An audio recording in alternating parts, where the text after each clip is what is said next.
Ok, à medida que tiver retorno do pessoal aí, me dá um toque. Bom, boa noite, pessoal. Então, iniciamos aí nossa aula de Química Industrial 1. Ok? Então, vamos lá. Nossa aula, 15ª aula. Estamos já nos aproximando aí da reta final. Passamos da metade, pessoal. Essa disciplina é G1, G2, né? Então, nós temos que ter 22 encontros. Isso quer dizer o quê? Que nós temos mais 7 encontros, certo? Então, mais ou menos, aí a gente já antecipou que na próxima aula nós vamos ter, então, uma atividade avaliativa, tá? Essa atividade vai ser voltada à área de saneantes. Então, essa disciplina, pessoal, é importante que vocês compreendam que daqui a pouco, assim, vocês vão ter outras disciplinas que vocês vão fazer que vão detalhar o processo de fabricação de ácidos, fabricação de soda, vai, de uma certa forma, ter uma abordagem talvez um pouco diferente da abordagem que a gente está trabalhando nessa disciplina. Porque essa disciplina, ela está totalmente voltada a mostrar para vocês, futuros químicos industriais, o que vocês, qual o comportamento e qual é o tipo de informações serão necessárias para que vocês, como responsáveis técnicos, para vocês, como químicos industriais, vão ter que encarar esse processo, tá?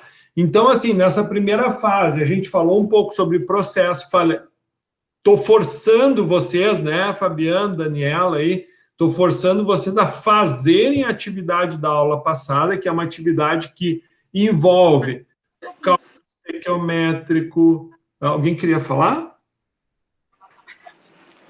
Não, agora eu já até me lembrei, já que era até para fazer por Excel, né? Agora, aquela que tem que Isso, botar os cálculos, mas viu, né? irmão, se não conseguir fazer por Excel, não tem problema, pode fazer. Eu acho que a Carla fez no papel, não foi, Carla? Não, professor, eu consegui fazer no Excel. Ah, parabéns! Viu? Porque Evoluindo. Que legal, meus parabéns. Porque tu sabe que eu não sou muito de usar o Excel, então por isso que eu também posso ter um pouco de dificuldade em relação a usar o Excel também, mas eu vou tentar fazer pelo Excel, Cara, mas se não der, eu faço no papel mesmo ali. Mas é mais simples. E mando. É mais simples do que a gente pensa, Fabiana, que a gente não usa nunca e acha que é muito complicado, mas tu vai ali, ele vai... Eu sou uma pessoa que não usa mesmo, então, tipo... Mas eu vou voltar a botar em prática o Excel, porque, né, faz parte, né, do... Não adianta. Cara, é fundamental, ainda mais vocês, pessoal. Vocês vão estar sendo aí profissionais que não vão ser peão, vão ser profissionais que vão assumir responsabilidades técnicas e a gente dominar, no mínimo, o pacote Office, né, que é o que é o mais comum, né? Que é trabalhar com Word, saber fazer uma apresentação, saber trabalhar um relatório em Word, né? Apresentação em PowerPoint, saber trabalhar uma planilha de Excel, que é uma coisa que vocês vão ver agora. Depois depois que todo mundo finalizar essa atividade, eu vou mandar para vocês um gabarito. E daí vocês vão ver que a partir do momento que tu tiver esse gabarito, por exemplo, eu quero produzir agora 100 toneladas de ácido sulfúrico. Tu vai mudar um dado e a tabela toda se autocorrige. Por quê? Porque tu estabeleceu os marcos, né? Tu estabeleceu os coeficientes estequiométricos, tu definiu o que é dado, né? E daí, mediante uma variável determinada, tu encontra as outras variáveis, né? Que vão ser consequência daquela variação que tu determinaste.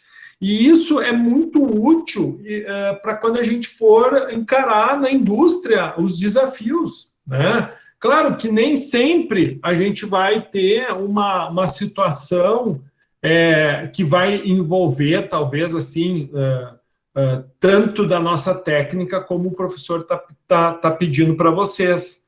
tá? Mas se um diretor, se o dono de uma empresa tiver que pedir ajuda, né, para uma determinação teórica de massa, para uma determinação teórica de algum poluente, né, uma determinação teórica de quanto de matéria-prima ele vai precisar importar, ele não vai perguntar isso para o peão, ele vai perguntar isso para o químico, né, ele vai perguntar isso para aquela pessoa que ele está pagando para ser o técnico dele. Então, assim, é muito importante esta noção. Esse é o meu objetivo com essa disciplina. É fazer com que vocês percebam que a química, ela sim está dentro dos processos, que vocês vão ter, vão avaliar de uma certa forma, né, outras faces não menos importantes, mas fundamentais para a atuação de vocês dentro do mercado de trabalho.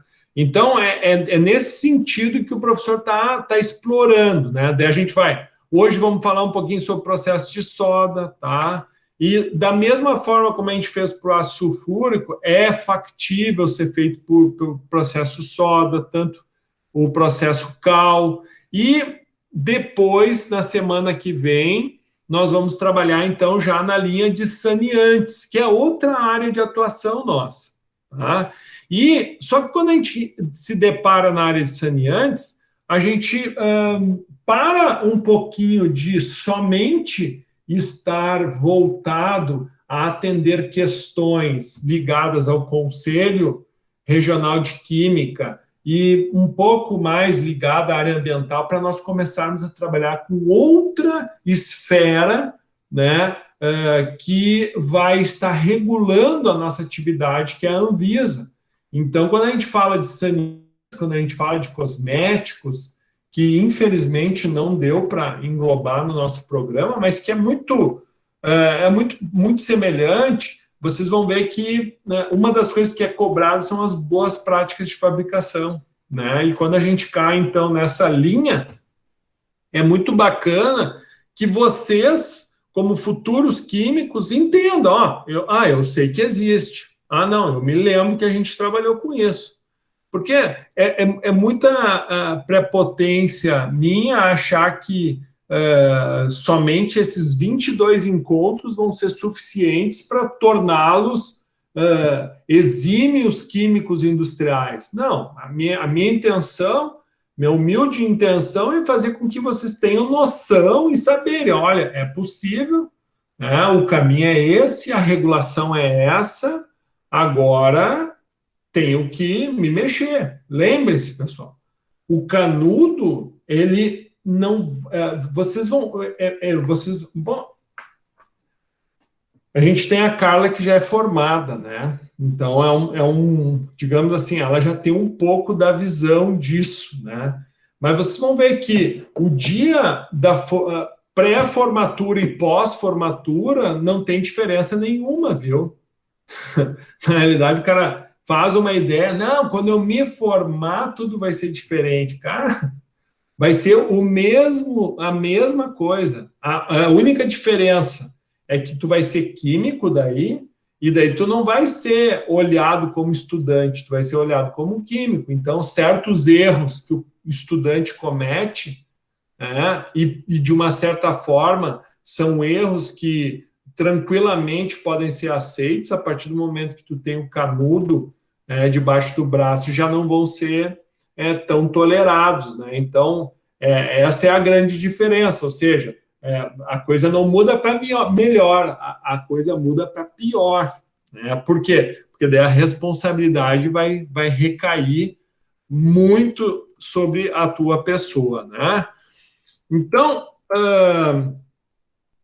como eu falei para vocês, a sequência de cálculos do ácido sulfúrico, o professor, então, vai, na próxima aula, para agora, durante os próximos dias, eu vou postar, eu só quero esperar até o final de semana para que a gente possa receber o restante aí das atividades dos colegas. Bom, hoje, então, vamos entrar soda cáustica, cal hidratada e outras bases, rotas, conversões químicas e aplicações. Da mesma forma, como quando a gente falou sobre ácido, e para qualquer produto químico, pessoal, vocês vão pegar o anuário, tá? Peguem o anuário das indústrias e ali vai constar. Aqui tem, por exemplo, é óbvio que esse anuário ele é pago, tá? Tu paga ele, não é gratuito, né? Quem é sócio, né, paga mais barato, mas não é o caso de vocês. O que é importante é que vocês entendam que esse anuário ele vai apresentar todos, obviamente, né, aquelas informações que estiverem disponíveis, mas vai apresentar os princípios ativos e vai apresentar as empresas, né, que têm fabricação de produtos químicos aqui no Brasil.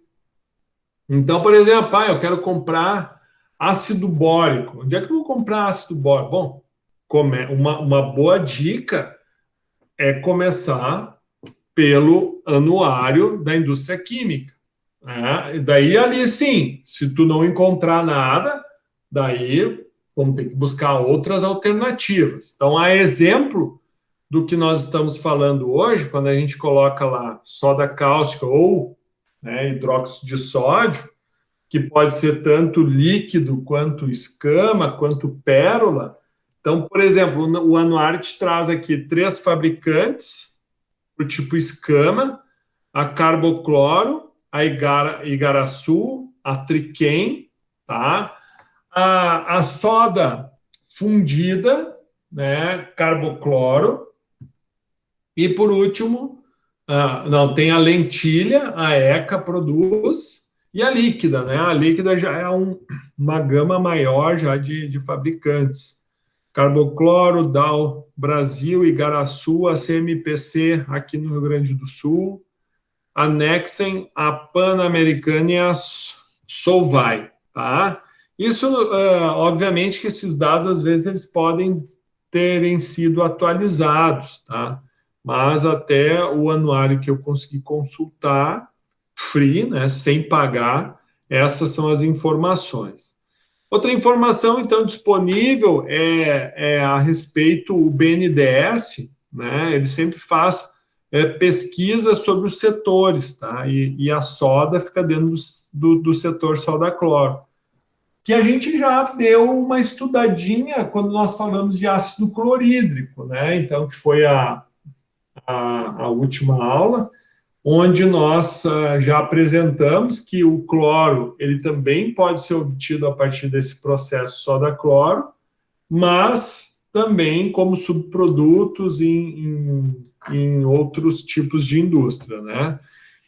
Então, a cadeia produtiva, né, além dos produtos derivados direto ou indiretamente do cloro e da soda, né, como os defensivos agrícolas, alumínio, os remédios, produtos de higiene, tubos de PVC, as tintas, os tecidos e o papel e celulose, vale lembrar sua importante aplicação no tratamento, né, de potabilidade de água para o uso humano. Então, isso quer dizer o quê? Que hoje vocês vão ter um desafio na aula, que é o TDE, que vocês vão ler um material que é bem interessante.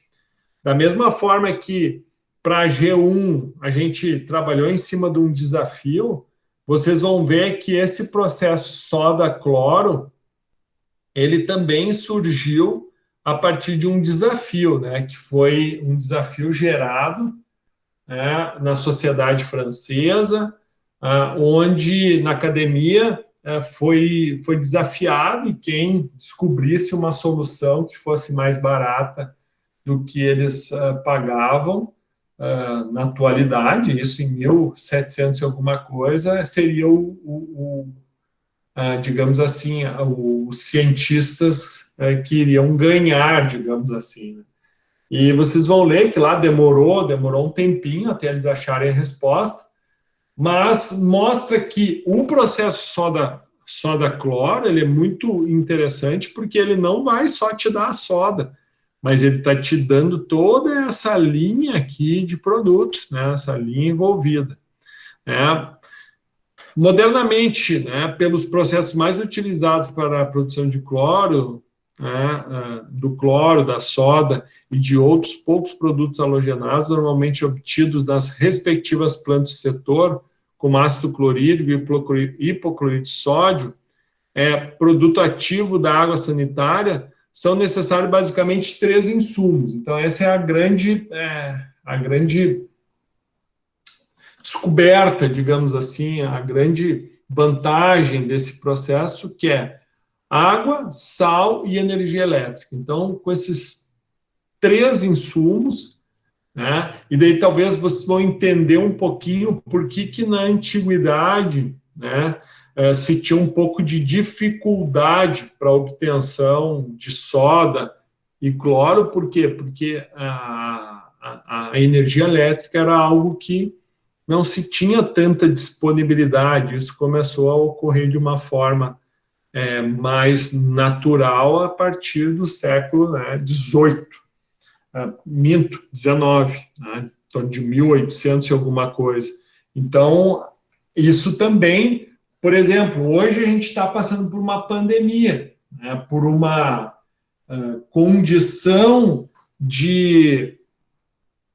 A Europa, por exemplo, talvez tenha sofrido menos em termos do uso à rede, né, de manter uma comunicação. Por exemplo, eu tenho 2 primos que moram lá na Espanha, e eu questionei eles, como é que foi a questão da educação? Vocês perceberam algum problema? E eles bem tranquilamente disseram, não, amor, isso aqui foi bem tranquilo, a questão da educação. Por quê? Porque a gente aqui recebe internet como água e luz, né? Então, é uma coisa que todo mundo tem um bom acesso à internet. Então, as pessoas normalmente também têm computador em casa. Então, foi bem natural, as crianças já não são analfabetas digitais, então foi bem natural, tá? Claro, é diferente. A gente precisa também dar um apoio, precisa dar um suporte para as crianças, mas foi tudo muito natural. E daí ele questiona, tá, e aí como é que foi? Daí, aqui foi um caos, né? Porque aqui a gente tem muita desigualdade. Assim como, né, hoje aqui talvez a gente esteja, né, com uma aula bem tranquila, vocês estão conseguindo ver o material, a gente está conseguindo conversar. De uma certa forma, a qualquer momento vocês daí podem falar, eu estou ouvindo, parece que a gente está numa sala de aula. Mas a gente sabe que essa é a realidade da minoria brasileira. Se a gente for olhar, pega aí a questão das escolas, no geral, aqueles que têm um pouquinho mais de poder aquisitivo, né, conseguiram botar uma internet, conseguiram disponibilizar um computador, estão conseguindo. Aqueles que têm um pouco mais de dificuldade, né, não é a prioridade, digamos assim, né? Então, tu acaba priorizando o quê? Tu acaba priorizando aquilo, né, que é essencial, e acaba deixando de lado aquilo que tu percebe que não é essencial para o momento. Então, é isso que eu percebo. Hoje, a questão da educação aqui no nosso Brasil, no nosso estado, está travando muito por causa disso, né? Então, tu pega, por exemplo, se tu vai para uma escola, que nem aqui, estamos falando de uma instituição particular. Então, em tese, todo mundo paga a faculdade ou tem uma bolsa, mas tem já um pouco de recurso, tu consegue ter uma qualidade melhor, mas aí tu vai baixando os níveis, talvez as escolas privadas também, né? Mas aí tu já pega a escola pública, eu vejo aí que tá muito caótico, né? Tá muito caótico. E às vezes é porque não é que a ferramenta seja diferente. A mesma coisa que o professor está usando aqui, por exemplo, o Estado também tem. Daí entra no quê? Em tu ter os alunos com disponibilidade de rede, de tu ter o professor, né, a fim de fazer a coisa, porque é aquilo, numa instituição privada, o professor não pode chegar simplesmente e dizer assim, não vou dar aula porque eu não sei. Como assim tu não sabe? Te vira, velho, aprende. Né? Tu tem que saber te virar. Então, eu te pago para que tu me dê soluções e não me arrume problemas. Diferente de outras instituições. Pega uma instituição pública, por exemplo, O cara tem o direito. Não, eu sou concursado, eu tenho direito. Eu nunca mexi nisso, não vou mexer, e eu vou esperar a coisa voltar. E daí? Então, tem um pouco disso. Alguém quer falar alguma coisa? Não, é isso mesmo. E no Estado ainda tem os concursados e os contratados. Tem a diferença dentro da mesma instituição, o senhor sabe, né? É uma loucura, né? Então a gente sabe que tem muito disso, né? E aquilo. Bom, mas não era esse o objetivo da. O objetivo era nós mostrar que a energia elétrica, então, é crucial para esse processo, que é o processo para obtenção do que nós vamos falar hoje, que é a soda. E daí tem algumas técnicas um pouco diferentes, né, que é um processo que utiliza mercúrio, ou seja, o mercúrio é utilizado como um líquido, que ele é um metal líquido, né, nas condições atmosféricas de pressão e temperatura, e que ele é utilizado, então, para a solubilização do sódio que é formado no processo, num específico processo, né, mas que tem caído em desuso, principalmente para as questões ambientais, tá? Então, a relação que a gente utiliza para a obtenção da soda cloro através da eletrólise da salmoura é da proporção de 1 tonelada de cloro para 1,12 toneladas de soda cáustica. Isso quer dizer o quê, pessoal? Que nós vamos sempre produzir os dois. Não tem como, não, hoje eu só vou produzir cloro. Não, eu só vou produzir soda. Então, isso gera, entre aspas, uma situação que a soda disparou, o preço disparou. Por que às vezes dispara? Porque a demanda do mercado está muito alta e está faltando soda no mercado. Daí, tipo assim, tá, mas por que não produz mais soda? Porque se eu produzir mais soda, eu vou gerar mais cloro. E o mercado não está precisando de mais cloro, está sobrando cloro no mercado. Então, esse balanço aí que muitas vezes acaba gerando esses impasses e esses picos de preço. Digamos, tem uma certa similaridade, mas é diferente, tá? Porque o processo de açúcar e álcool, como é que funciona? É mais ou menos assim também. Só que tu não produz os dois num único tipo de reação. O processo de açúcar e álcool, tu pode optar, vou produzir mais álcool, eu vou produzir mais açúcar. Por quê? Porque a partir do momento que tu tem o caldo de cana, tu pode dizer, eu vou produzir 30% de álcool, 70% de açúcar. Daí começa a sobrar açúcar no mercado, tu produz mais álcool. Começa a sobrar álcool no mercado, produz mais açúcar. Daí tu vai jogando. Aqui não, né? Aqui tu está produzindo o outro está saindo. Se não tiver consumo, tu vai ficar com estoque, né? Então, a unidade de produção utilizada em planta soda cloro é o ECU, que é o Electrochemical Unit, ou unidade eletroquímica, obtida pela soma de 1 tonelada de cloro e 1,12 toneladas de soda.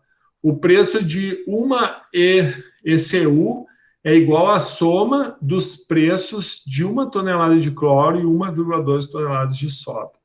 Então, só para a gente ter, né, um valor para um preço na bolsa, por exemplo, né, só para a gente comparar. A indústria de soda cloro comporta-se de forma cíclica, caracterizada por grandes saltos no incremento de capacidade para atendimento de demanda. Como o cloro e a soda são produzidos de uma forma, em uma proporção fixa, o suprimento de um pode ser delimitado pela demanda do outro e vice-versa. O preço do cloro e da soda estão intimamente ligados à variação de oferta e de demanda. E, atualmente, 3 processos de eletrólise são utilizados. Então, o de mercúrio, o de diafragma e o de membrana. E A Biclor, né, que é a Associação Brasileira de Indústrias de Álcalis, Cloro e Derivados, aponta que 72% da produção brasileira do setor de soda-cloro empregou a tecnologia de diafragma, 23% de mercúrio e 5% de membrana, né? E com base nessa informação da Biclor, eu fui dar uma visitadinha lá no site dos caras, e é muito bacana. Eu encontrei um negócio bem legal. Eu encontrei esse material aqui sobre a produção, tá? Então, eu coloquei aqui, ó, explore mais. Isso aqui depois vocês vão fazer em casa, mas olha que bacana isso aqui. Ó. Acho que vale a pena a gente... Um pouquinho. O que é isso aqui? É um relatório do ano de 2019. Mostra o mercado de cloro-soda, né? Mostra os relatórios de setores e coisas desse tipo. E qual é o resumo que eles deram? A produção brasileira de cloro em 2019 foi de 857,3 mil toneladas, com variação negativa de 22,4% em relação a 2018. Ou seja, 2019 foi um ano de queda, né? Trabalhou negativo.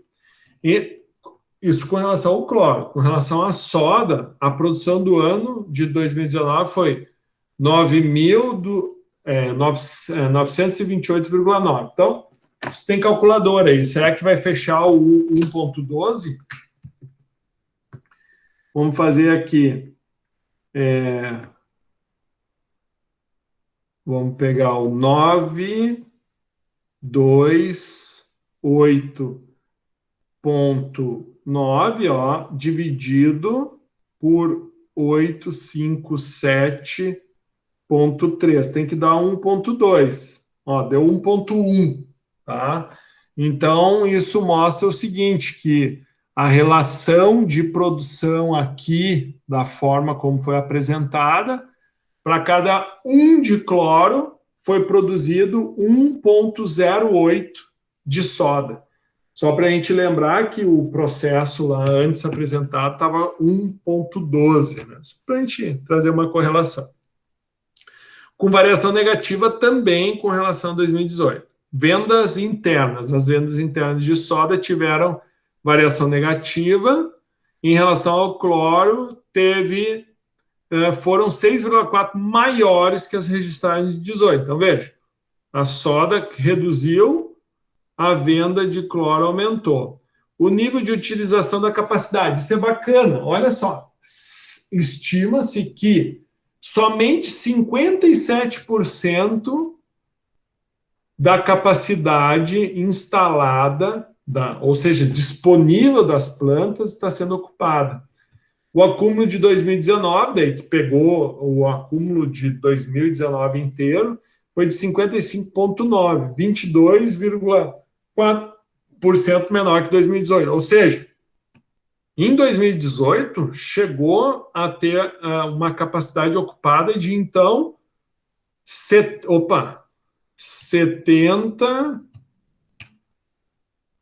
77, quase 78% da capacidade em 2018. Daí caiu em 2019 para 55,9%.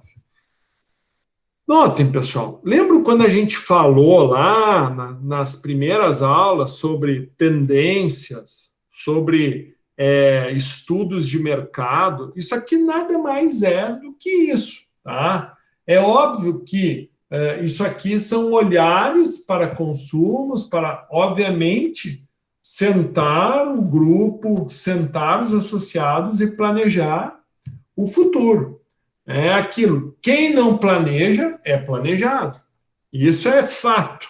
Então, na tua vida, se tu não quiser ser aquela pessoa que fica sempre escutando ordem dos outros, te planeja. Porque enquanto o outro for pensar em dizer o que tu fazer, tu já está executando. Por que tu já está executando? Porque tu já tem um planejamento prévio. Não, amanhã eu vou fazer isso, depois de amanhã eu vou fazer aquilo, e tu consegue projetar o teu futuro a médio prazo. Aí semana que vem, não, já estou com a minha agenda fechada. Né? Não, sim, posso, mas Agora, o cara está sempre disponível, o cara está sempre, né, deixa a vida me levar, tu vai ser coordenado por alguém. Né? Eu penso dessa forma. E, de uma certa forma, isso me ajuda muito na minha atuação comercial. Daí aqui a gente pega dados setoriais, né? Consumos, né? Pega aqui a indústria de papel, comparando 2019, 2018, então a gente percebe aqui, ó, 18 e 19. A indústria de papel, ó, em 18, em alguns pontos, ela foi menor, ó, do que 2019. Tu vê, a indústria de papel não foi a responsável pela queda do consumo. A indústria de celulose, porém, parece que sim, ó, se produziu muito mais celulose. Lembrando, pessoal, que a celulose não é toda celulose que vira papel. Um exemplo, essas fraldas descartáveis, elas utilizam celulose. Tá? Então, o processo de extração de celulose, que envolve o uso, sim, de soda, e a soda, então, faz toda a digestão das fibras para depois tu retirar o licor negro, fazer todo o processo de purificação da celulose. Essa celulose, então, quando vira um produto, uma commodity, ela pode ser direcionada para a indústria de papel, mas ela também pode ser direcionada para outros segmentos. Um deles, por exemplo, é home care, né, que entra dentro dessa linha de fraldas, absorventes das mulheres, tudo aquilo ali é celulose. Outro setor, siderurgia, setor siderúrgico em 2000, olha só a queda que se teve, né? Comparando a queda no percentual. Já a indústria do alumínio teve um aumento. Então, é bacana porque vocês conseguem, então, olhar alguns setores como tendência. Qual é o setor que é interessante para mim atuar? Por exemplo, olha aqui, ó, indústrias extrativas, está tudo em queda, tá vendo? Isso aqui é pesquisa IBGE, né? Mas olha os setores que estavam em alta transformação, fabricação de produtos cerâmicos, indústria de alimentos, cimento, bebidas, né? Artefatos de concreto, fabricação de tubos. Claro, as indústrias que utilizam soda e cloro, por isso que é elas que estão aparecendo aqui. Então, tem uma boa brincadeirinha para o cara olhar, comparar. Olha aqui, outro dado que importa para ele são as notícias do setor de energia. Por quê? Por que será? Porque, assim, a fonte de sal eles têm bastante, né? Claro, envolve a extração, obviamente, né? Mas o sal a gente tira do mar, né? A água, né? A própria água, a gente também consegue ela de uma certa forma, de maneira abundante. Agora, a energia elétrica, essa precisa de uma estrutura um pouquinho maior. Então, esses são informações relevantes. Muito bem. Bom, aqui as produções, que foi de onde saiu os dados, comparando 17, 18 e 19. Então, olha como é que foi a produção de cloro em 17, 18, e olha a queda que deu em 19. Aqui, cloro. Agora vamos aqui para a produção da soda. Aqui a soda, Então, mesma coisa, 17, né, 18 e 19. Tá? Bom, vocês estão curtindo isso aqui, né? Agora, o que eu fiz? Eu peguei uma informação, que é a última que eles têm, que é o relatório da crise do Covid, que eles fizeram até abril. Depois de abril não tem. Daí vocês vão ver. O negócio é chocante, pessoal. E reflete mesmo. A gente está falando de um bocado de problemas que está acontecendo. E aqui a gente vai ter os números. A produção brasileira de cloro no período de janeiro a abril foi 272,6 com variação negativa, ou seja, com relação a 19. Então, 19 foi menor que 18. 20 foi menor que 19 ainda. Então, estamos numa... Com relação à soda, né, também uma variação negativa. Então, as vendas internas de soda tiveram variação negativa, o uso cativo do cloro foi menor também. Ó, a taxa de utilização da capacidade menor ainda, 50%. O acumulado, então, de janeiro, ou seja, esse saldo é um saldo que pega período das férias, daí pegou todo aquele período que ainda, de uma certa forma, ainda não se tinha ainda entrado a pandemia para valer. Provavelmente o próximo relatório que eles vão ter, que vai ser o de abril, né, até o final do ano, talvez, esse vai ser, com certeza, vai ser mais impactante. E olha que interessante esse quadro aqui, ó, esse aqui, ó, que é os setores, tá? Então, vamos ver quais foram os setores que realmente, os únicos que não tiveram registro negativo. Embalagens, produtos de limpeza e higiene pessoal, fabricação de adubo e fertilizante, por quê? Porque o pessoal tem que se alimentar, né? Papel, celulose e a indústria de alimentos. Então, veja, estas foram os cinco segmentos industriais, então, que, de uma certa forma, puxaram o mercado e mantiveram ainda os números, mas o resto despencou. Né? Pegar a indústria de automotiva, que é uma redução de 39%. Então, isso é muito útil, pessoal, é muito interessante, né? Às vezes o cara, mas eu não curto isso muito. Olha aqui os indicadores, olha como é que foi, olha as projeções para o dólar, e essa projeção está furada, porque aqui, ó, em abril, eles estimavam 5,20. Tu vai olhar a cotação do dólar, tem 5,60, 5,69, se eu não me engano. Então, muita coisa, né, mudou e, assim, vocês, futuros profissionais, vocês aí, profissionais, tem que se ligar nessas coisas, porque, volto de novo a dizer, vocês, químicos industriais, vocês vão ter status de direção, vocês vão ter status de gerência.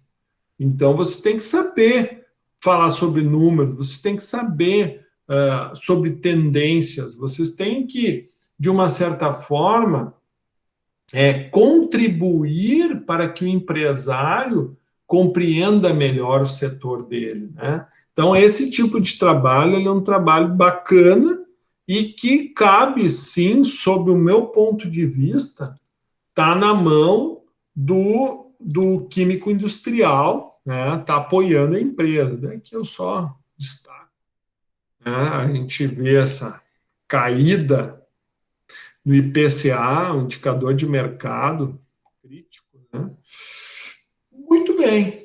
Então, visto um pouco sobre o setor, um pouco sobre as tendências e o que a gente visualiza ali em termos de mercado.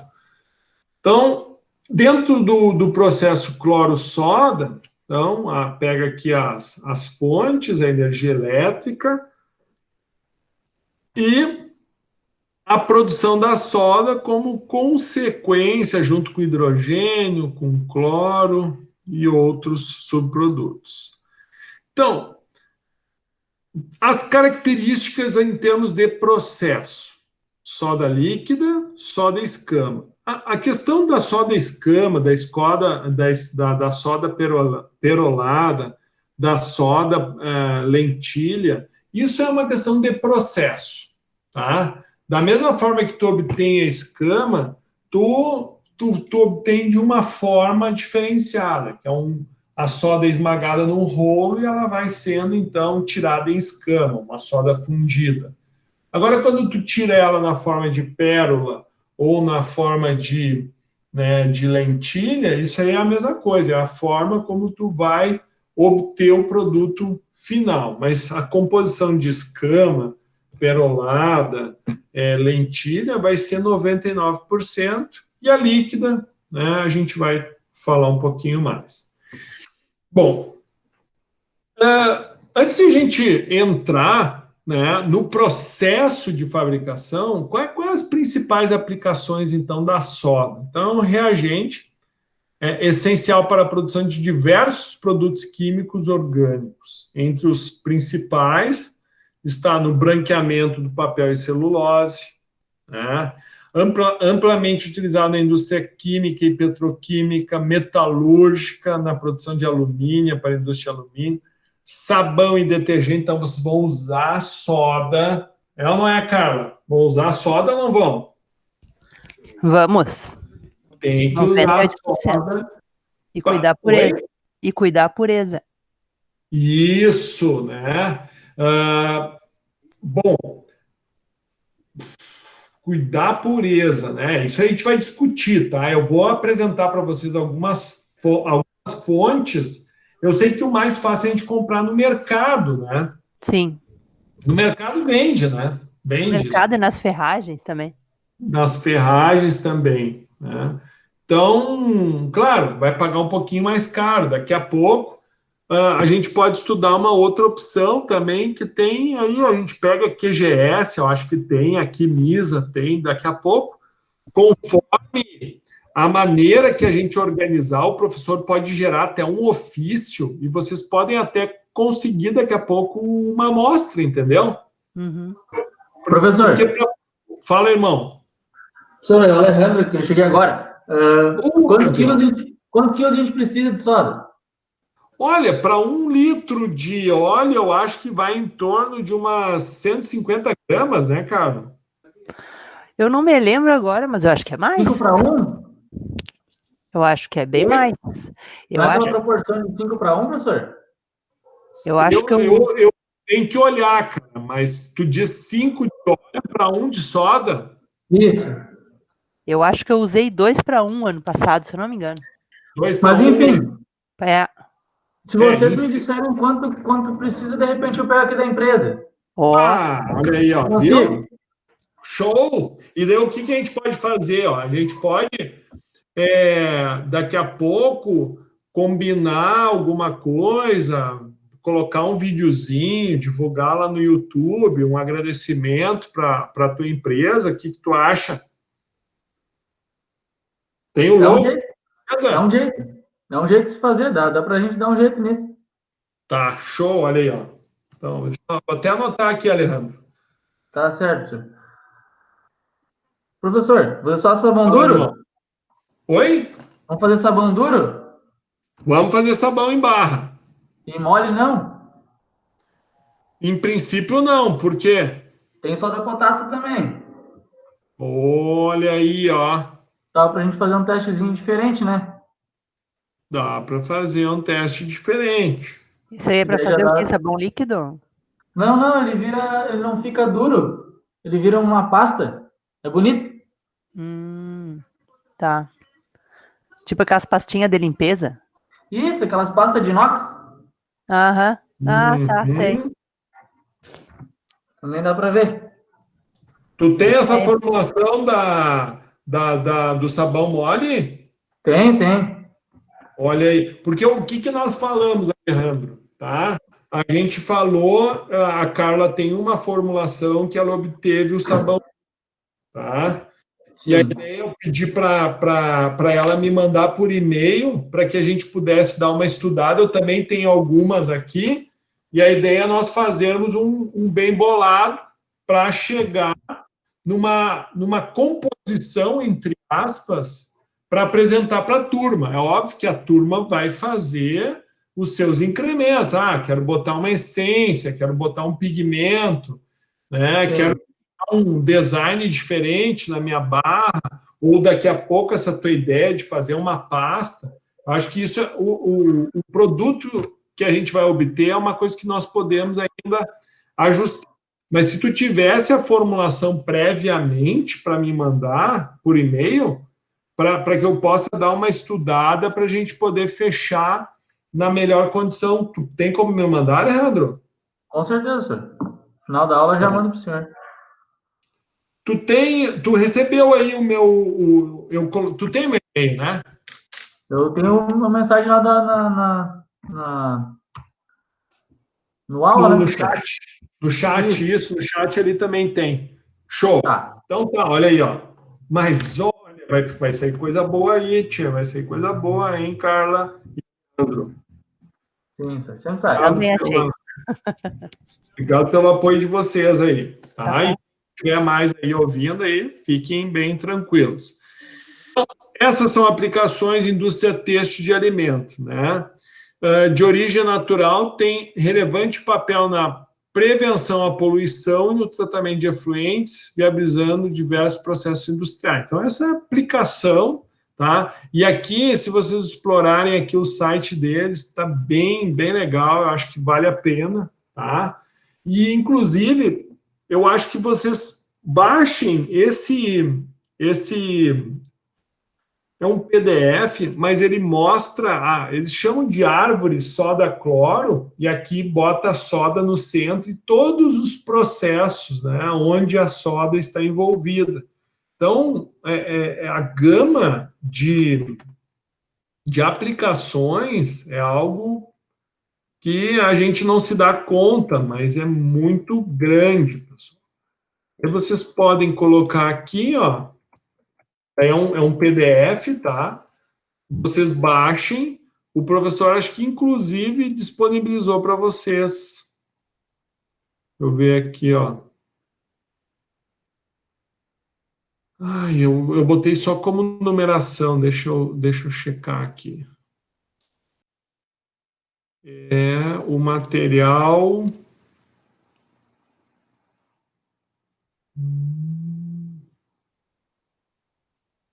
eu só deixei o link ali.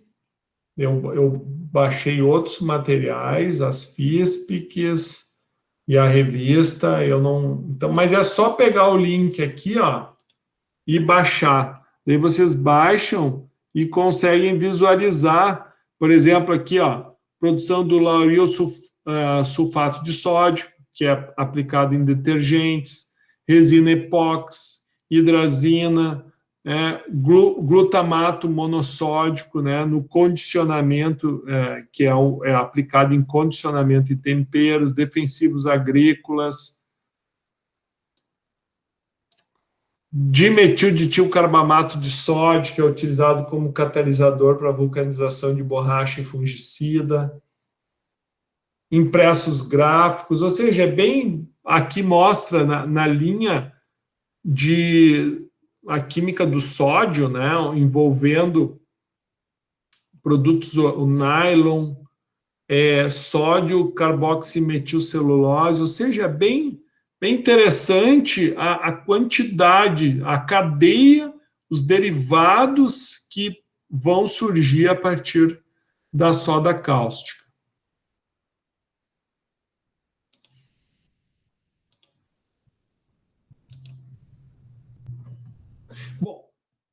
Também disponibilizei para vocês as FISPICs, né?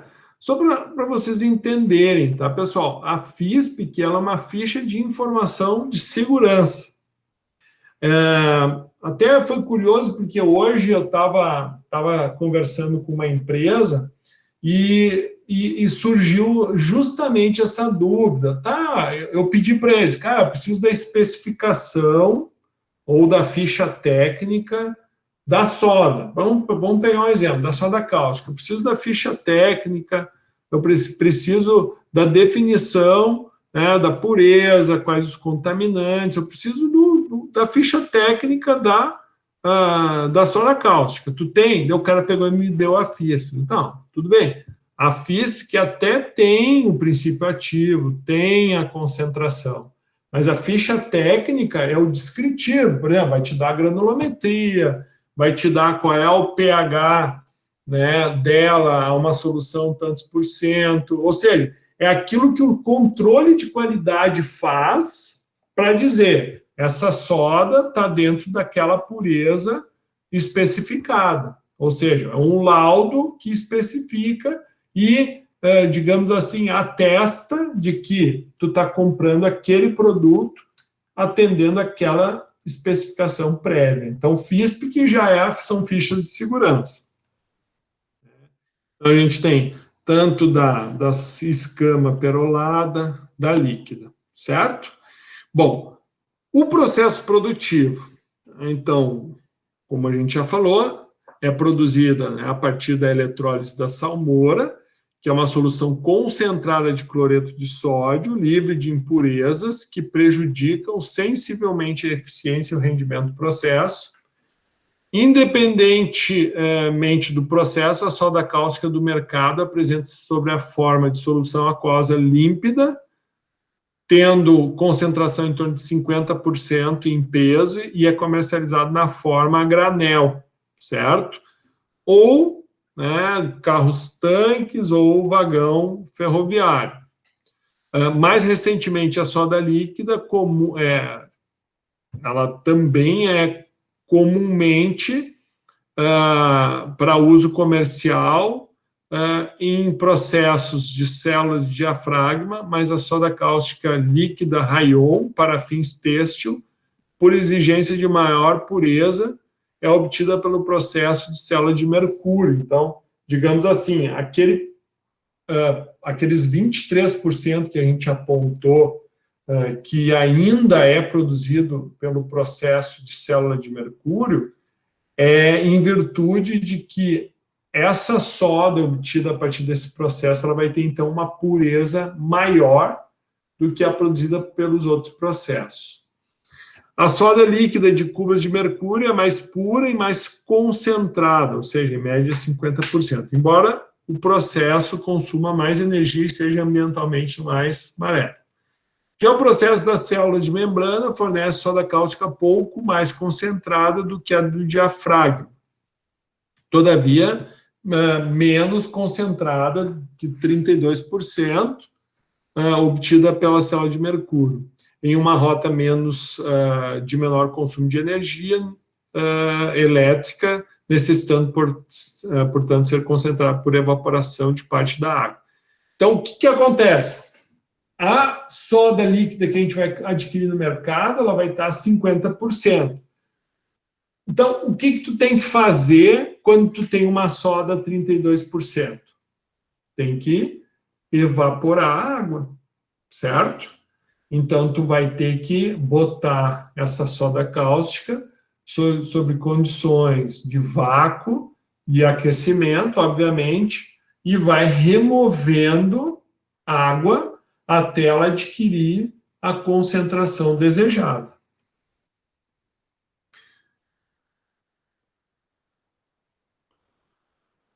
Então, a soda cáustica Rayon em escamas, né, como a soda cáustica comercial em escamas, são obtidas pelo processo de evaporação da soda líquida ou da fusão do produto anidro e do processo de escamação. Esses produtos apresentam-se na forma de escamas brancas altamente delinquentes, ou seja, absorvem água da atmosfera e com concentração média de 96% a 98%. A soda, assim, ela é comercializada em sacos de polietileno a 25 quilos. A soda que tu pensou, Alejandro, tu vai fornecer, tu tem a potassa e a soda cáustica líquida ou vai ser em escama? Consigo as duas, professor. Pode ser líquida. Tu trabalha com as duas. Isso. A potassa a gente só tem escamas, mas para diluir também não é o caso, né? Não. Isso é fácil, né? Sim. Sólida. Ambas.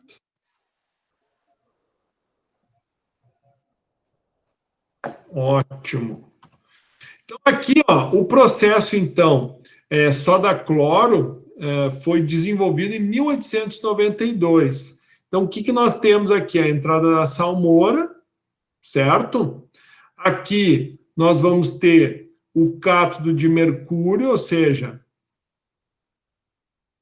mercúrio aqui, ó, líquido, ok? O ânodo de titânio recoberto com platina. E aqui nós vamos, então, entrada de salmoura e saída de gás cloro, câmara primária. Então, estão vendo aqui, ó, isso que a gente está enxergando aqui, nada mais é o mercúrio líquido, ok? Então, essa solução aqui, ó, mercúrio vem, ele sobe e volta para o processo, ok? E ele vem para cá, e o que vai ocorrer aqui? Aqui, então, a gente tem entrada de água, e aqui a gente tem saída de soda. O que vai acontecer nesse espaço aqui? Aqui a gente, então, vai ter a separação do sódio do mercúrio. Então, esse processo de separação, o que vai acontecer? O sódio em contato com a água, vai haver a formação de soda cáustica. Obviamente que ela vai estar diluída. Esse aqui, então, é o processo de célula de mercúrio, que, segundo a informação aqui, ó, a concentração vai ser em torno de 50%. Ok?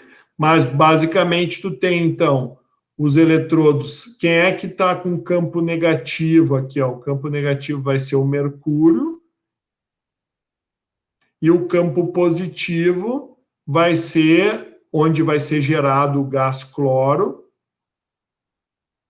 vai ser de titânio e platina.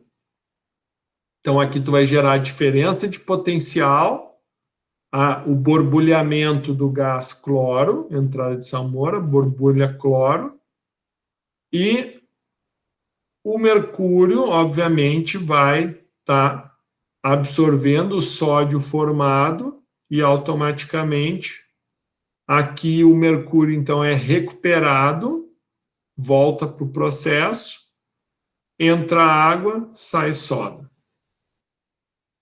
Aqui, então, nós temos o processo apresentado. Então, nós vamos ter a câmara primária, que é essa daqui. O que vai ocorrer? O cloro, que vai vir na salmoura, aquoso, então vai formar gás cloro no ânodo. Quem é o ânodo? Titânio recoberto com platina.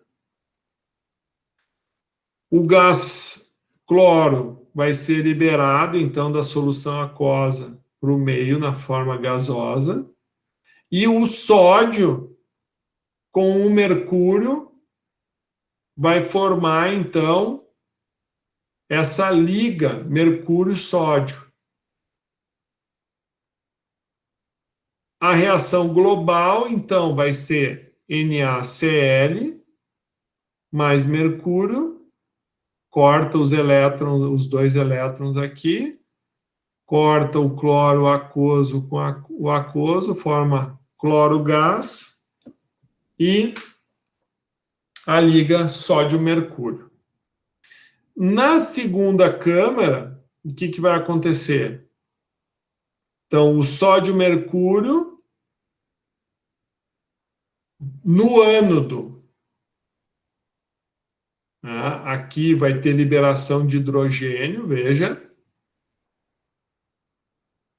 E aqui tu tem um grafite desnudado, ou seja, tu vai ter uma célula de grafite, onde aqui vai haver liberação, então, de hidrogênio. Então, veja, no ânodo, tu vai separar o mercúrio, liberando o sódio, e no cátodo, a água vai ser, então, oxidada, vai ganhar, vai ser reduzida, né? Vai ganhar 2 elétrons aqui, então a água vai ser reduzida a hidróxido e hidrogênio.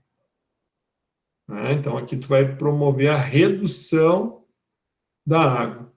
Então, tu vai ter a entrada da liga, mais água, formando sódio, hidróxido de sódio, hidrogênio e o mercúrio, que volta para essa etapa de cima aqui. Bom, agora o processo soda-cloro com a membrana, ela é uma membrana semipermeável aqui, né? Então, tu vai ter um ânodo, o cátodo e a membrana semipermeável. Essa membrana, então, aqui vai ter a formação do gás cloro e aqui a formação do gás hidrogênio. A diferença é que aqui tu tem entrada. Acho que aqui teve um.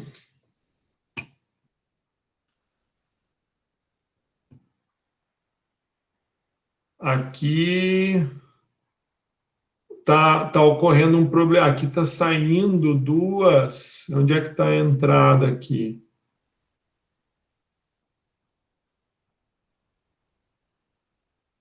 Aqui tu vai ter a migração só do sódio, né? Porque o cloro vai sendo consumido, então tu vai ter um deslocamento, tu vai ter digamos assim, para voltar ao equilíbrio adequado, esse sódio aqui, ele vai ficando livre na forma de Na+, e o cloro também, só que o cloro vai gerar o gás cloro.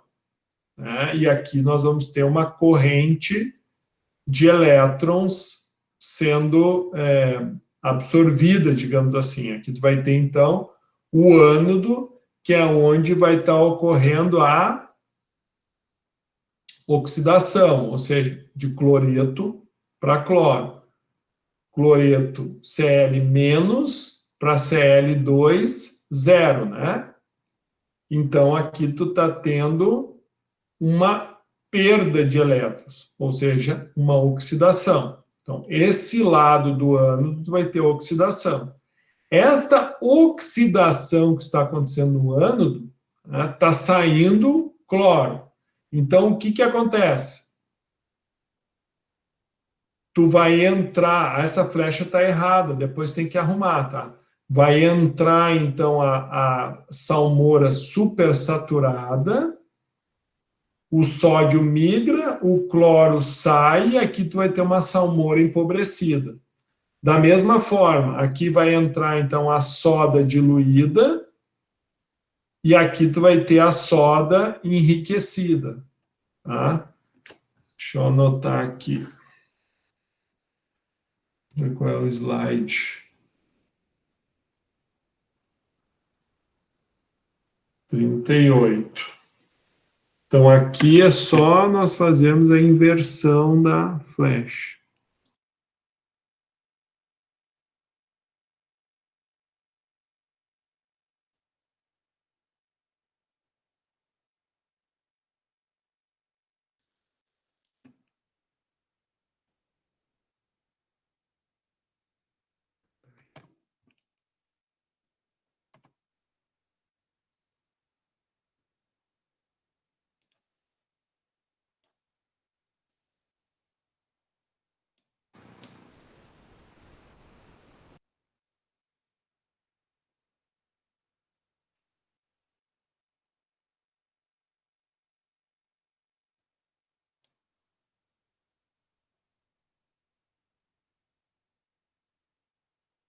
Agora sim, pessoal.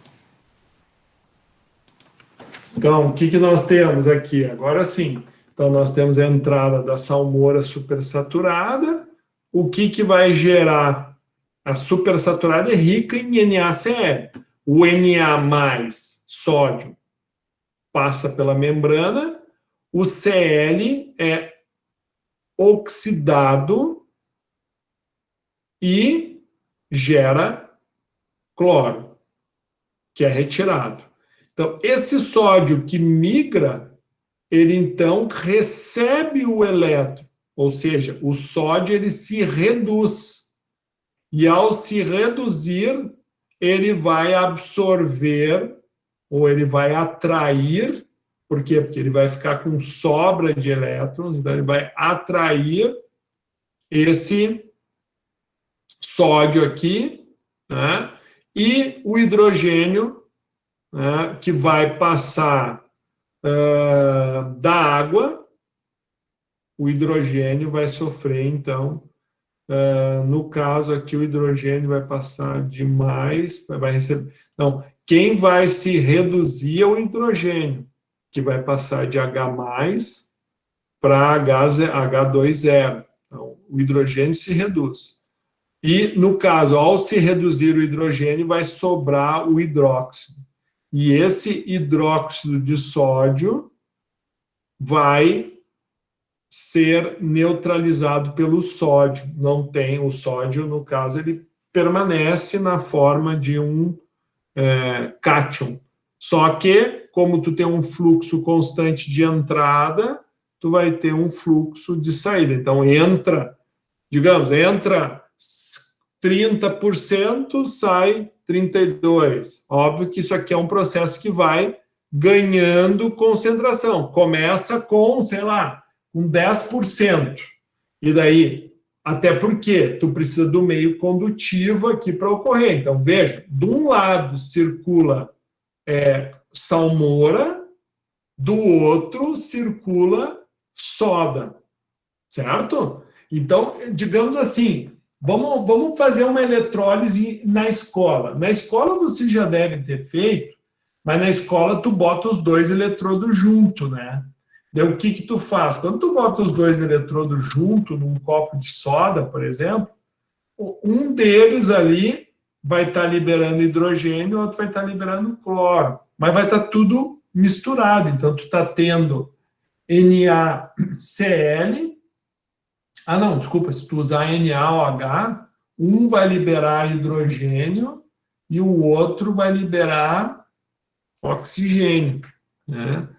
E aqui o que tu faz? Tu tens que usar ânodos e cátodos específicos e usar essa membrana aqui para quê? Para que não ocorra contaminação dos banhos. Então, de um lado é cloreto de sódio, do outro é hidróxido de sódio. Bom, então, com relação ao processo de soda, cloro, principalmente soda cáustica, o que a gente tem para trabalhar aquilo ali. Claro, depois o professor vai, como eu falei, na próxima aula, eu vou colocar alguns exercícios para nós trabalharmos um pouco em cima dessas reações, para a gente entender um pouquinho melhor. Da mesma forma que a gente fez para o ácido clorídrico, sulfúrico, para a soda agora, da mesma forma, no anuário, a gente também encontra informações de outros álcalis. Tá?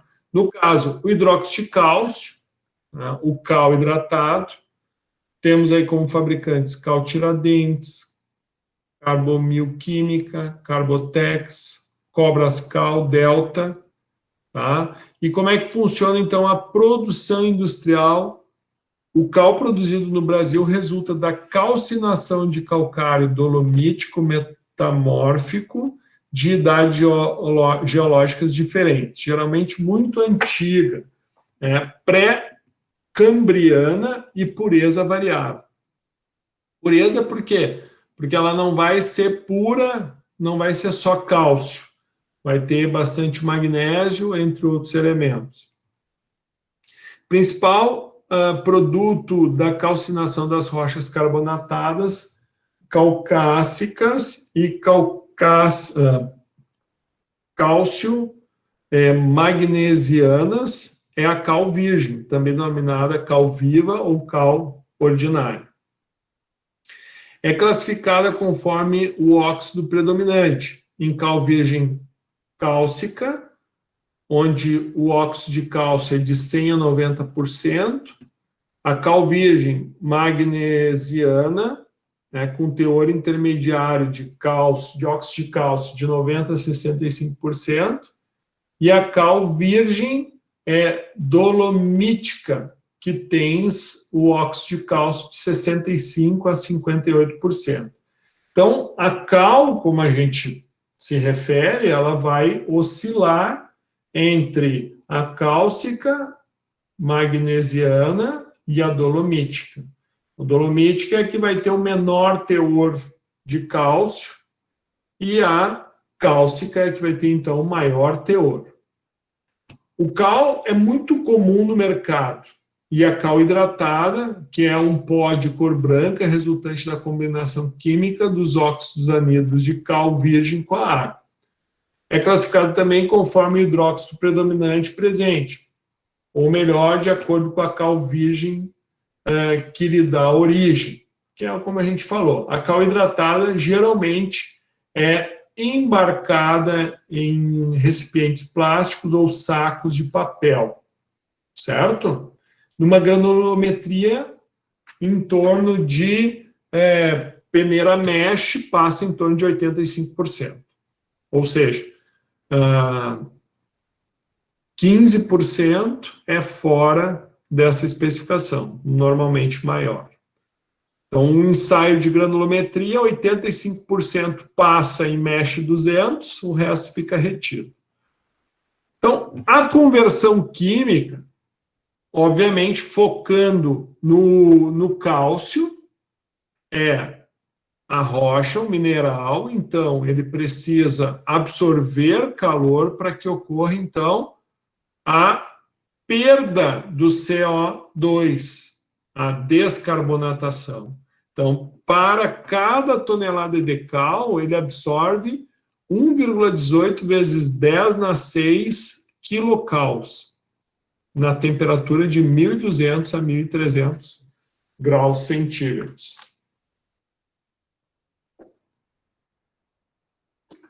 Bom, então, tu tendo aqui a cal virgem, essa cal virgem, o processo, então, de hidratação dela é um processo exotérmico, que, então, vai liberar calor em torno de 15,9 kcal/mol.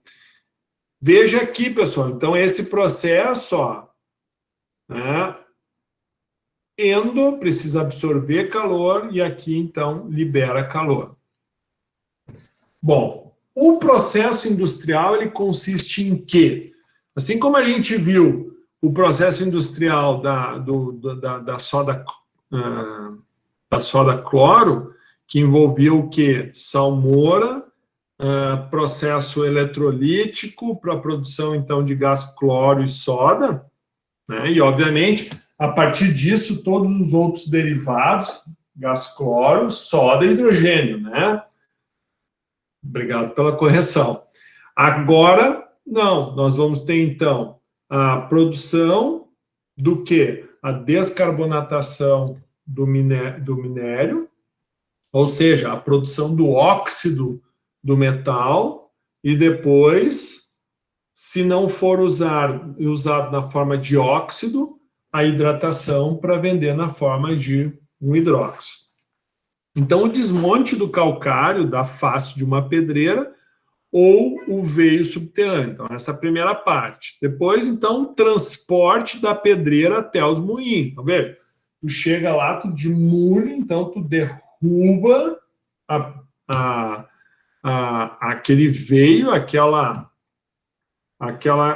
camada de mineral, né? Esse mineral, então, vai precisar sair da mina e ser transportado até os moinhos. Então, a primeira etapa tu vai ter grandes rochas, essas rochas, então, vão ser britadas, vão ser diminuídas de tamanho. Então, tu vai diminuindo o tamanho dela. Primeiro vai britar em britadores do tipo mandíbula, que bota a rocha, ela, por pressão, compressão, vai quebrando, e, na sequência, a moagem em moinhos giratórios, moinhos de bola. Bom, tendo feito isso, né, tu vai para o peneiramento. Por que o peneiramento? O peneiramento, então, vai selecionar o tipo de, digamos assim, de calcinação que tu vai fazer. Se tu tiver um forno vertical, tu vai precisar, então, de pedras maiores. Se tu tiver um forno rotativo horizontal, tu vais precisar de pedras menores.